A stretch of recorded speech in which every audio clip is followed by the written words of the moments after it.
అనిల్ బురగాని, జ్వలిత జంటగా నటించిన తెలుగు మూవీ 'ప్రేమకు జై' ఏప్రిల్ 11న ప్రేక్షకుల ముందుకొచ్చింది.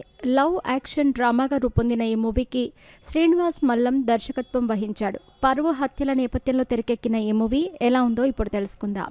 చిరంజీవి వీరాభిమాని అయిన అనిల్ బురగాని అలియాస్ జై హీరో కావాలని కలలు కంటాడు. సినిమా కళల్లోనే బ్రతుకుతూ ఉంటాడు. తన ఊరికే చెందిన జ్వలిత రావూరి అలియాస్ ప్రేమ తొలిచూపులోనే ప్రేమలో పడతాడు జై. కులాలు వేరు కావటంతో ప్రేమ తండ్రి వీరి లవ్కు అడ్డు చెబుతాడు. హీరో అయిన తర్వాత ఊరికి తిరిగొచ్చి ప్రేమ మెడలో 3 ముళ్ళు వేస్తానని ఛాలెంజ్ చేసిన జై హైదరాబాద్ వస్తాడు. హైదరాబాద్లో ఉన్న జై, ఊర్లో ఉన్న ప్రేమ ఒకేసారి చనిపోతారు. వారి మరణానికి కారణమేంటి? వారి చావుల వెనుక ఎవరున్నారు? జై ఎందుకొచ్చాడు అన్నదే ఈ కథ మూవీ. పరువు హత్యల పాయింట్కు ప్రేమ యాక్షన్ అంశాలను జోడించి 'ప్రేమకు జై' సినిమాను తెరకెక్కించారు దర్శకుడు. కులమతాలు, పేరు ప్రఖ్యాతుల కోసం పాకులాడుతూ చేసే హత్యల వల్ల పరువు దక్కుతుంది అనుకోవటం అజ్ఞానం. హంతకులు అనే ముద్ర పడటం వల్ల ఉన్న పరువు, ప్రతిష్టలు దిగజారిపోతాయనే మెసేజ్ని ఈ సినిమాలో చూపించాడు దర్శకుడు.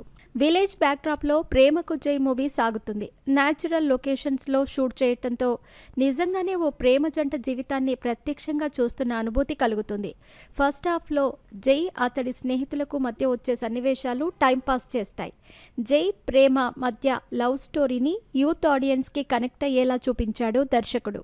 హీరోయిన్ తండ్రితో జై ఛాలెంజ్ చేయటం, సిటీకి రావటంతో కథ పల్లెటూరు నుండి సిటీకి షిఫ్ట్ అవుతుంది.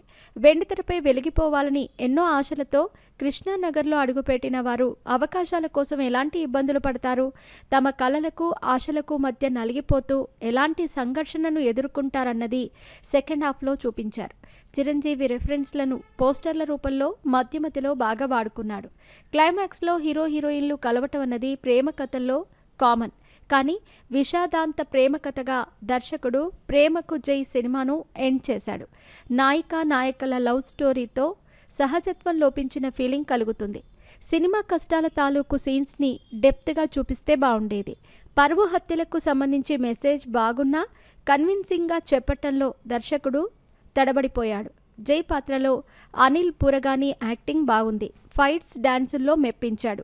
సీరియల్ యాక్టర్గా తనకున్న అనుభవం కారణంగా ఎమోషనల్ సీన్లలో అతడి నటన పర్వాలేదనిపిస్తుంది. హీరోయిన్ జ్వలిత నటన పరిణితి లోపించింది. విలన్గా భాస్కర్ దుబ్బాక నటన ఓకే. ఆనంద్, సద్దాం కామెడీ ట్రాక్లో కొన్ని నవ్వించాయి. చైతు పాటలు, బీజిఎం సినిమాకు తగ్గట్లుగా ఉన్నాయి. 'ప్రేమకు జై' డిఫరెంట్ లవ్ స్టోరీగా తెరకెక్కించిన చిన్న సినిమా. పెద్దగా అంచనాలు పెట్టుకోకుండా చూస్తే కొంతవరకు మెప్పిస్తుంది.